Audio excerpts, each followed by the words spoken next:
In this interview, we're going to discuss group formation. My name is Justin Healy, and I'm going to have a conversation with Mick O'Malley from Australian Kokoda Tours. Mick is a former Commonwealth boxing champion who now runs a personal training business as well as trips to the famous Kokoda track. So Mick, can you tell us a bit about Australian Kokoda Tours? Australian Kokoda Tours, we're a trekking company that trek basically only in Papua New Guinea on the Kokoda Trail. We were founded in 2006. We've done probably over 150 treks now into Papua.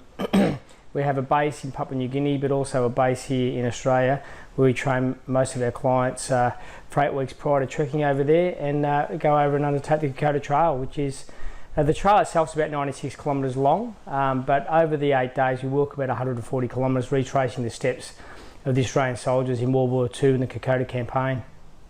What sort of people do you take on the Kokoda trips? We take a varied range of people, sporting groups, general public, school groups. School groups, I'm very passionate about taking school groups over there, keeping the education of the campaign up and what it was about and basically keeping the story alive. So why do you think completing the trek is such a great experience? It's probably varied reasons for a lot of people, but I think they all start off with possibly different reasons but come with a greater sense of accomplishment and achievement. And it's really too often we give up before we try. And once you're in Papua, once you're on the Kokoda Trail, you really only have two options, and that's to walk out or to get medevaced out. Most people, obviously, unless you're unwell, are not going to get medevaced out, so they have to walk. So it's basically enables you to change that mindset of I can do rather than I can't. So for a lot of people, it's one of the hardest things they'll do in their life. I would say for 90 to 95% of our trekkers, apart from elite AFL footballers, it's possibly the hardest thing they've done in their life. So what are the group sizes? Our groups vary from anywhere from about 10. We just took a group of at-risk kids with Victoria Police and that was 35. But on average our group's around about 15 or so. Why is it important to develop a group that works well together? Well, there's a few reasons for that. One is that the group is spending 10 days together, 8 days trekking together, and probably one of the hardest things that they're going to do in their life. But not only that, the trek itself is probably 65% mental and 35% physical. So you really need the group to be bonding well in order to help each other out. At some stage during the walk itself, during the trek, the trekkers are going to need to call on each other to help them. It might be the fact that they might get unwell, they might get sick on the trek, they might get an injury on the trek, they might just be feeling down. It could possibly be an emotional anniversary of somebody who's done the trek, all different reasons. And for spending 24 hours a day, or at the very least, you're spending 12, 13 hours a day together with someone waking hours for 8 days. It's a long time, so it's really important to have the group gel together. So Mick, what are the group dynamics like on the first day? So the first day of the trek is trekkers basically probably more alone trying to work themselves out in their own headspace. And they get lulled into a little bit of a false sense of security on the first day because it's rather flat, a rather easy trek. And then about 3 hours in, they hit the first hill, which is incredibly difficult.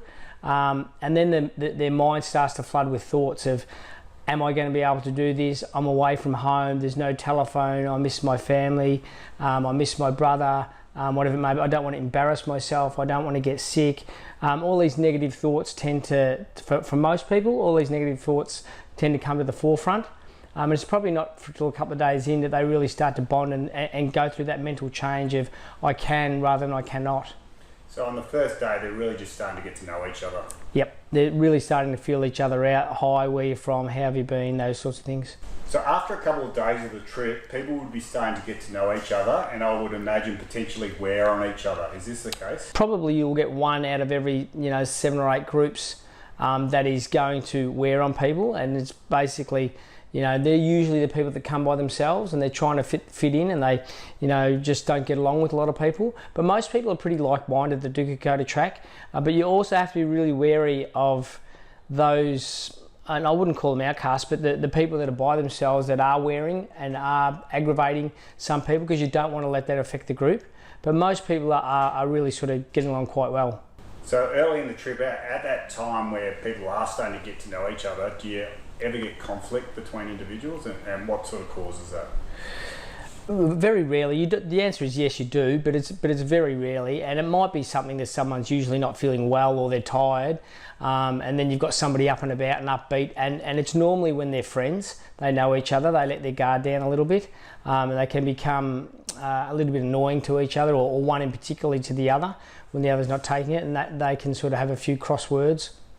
As you get further into the trek, do most groups start to settle more and work better together? Yeah, most definitely. The groups, after 3 to 4 days, the individuals start to become a team. They start off as a individual group of people, and they really end up as a team of people by the end of it. That's helped along by a good guide as well, but that anxious, nervous energy goes away after a few days, and they become a lot more settled, and they work together as a team as opposed to individuals. So we've spoken about the first day, we've spoken about a couple of days in, then 4 or 5 days in. By the end of the trek, as you're approaching that 8 to 10 day mark, how's the group working together then? By the end, the really bonded group where they're all working towards that one goal of everyone becoming, completing the Kokoda track. You tend to get you still have a couple of strugglers usually in every group. By the end of the trek, you'll still have 2 or 3 people that are struggling and really doing it hard. Physically and mentally? Both physically and mentally, and both. You definitely will have people mentally that are struggling, but you also do have people that are mentally and physically struggling, and that's when you tend to get a lot of your, which I call it the mothering effect. And I don't say that in a derogatory way because I think it's fantastic. You get the group tends to mother those that are really struggling and really help them work their way through the end of the trek. So it seems like as the group becomes more certain about their individual abilities to complete it, then they can then shift more of their energy into helping other people as the trek goes on. Yeah, most definitely. I'll definitely agree with that. Yep. So how does your group feel after they finish the trek? Yeah, as I said earlier, Kokoda is probably one of the hardest things that most individuals ever do in their life. So at the end of it, to be able to complete something that was so incredibly difficult, they're just overjoyed at what they've done. To think that they weren't going to be able to do this 8 days ago, just a group of individuals that have now become a family. So they're overcome with emotion. I don't think I've ever had a trek where I haven't had somebody cry at the completion of a trek. The emotions have just come flowing to the front. So we always have a celebration dinner at the end of each trek with all our guides and porters, and they all have a great time together. And then you just find they become a family afterwards. I would get invited to 15 to 20 Kokoda reunions every year without fail. Of the groups catching up, there was just another message that went out last night for a catch up at the end of next week for a local group.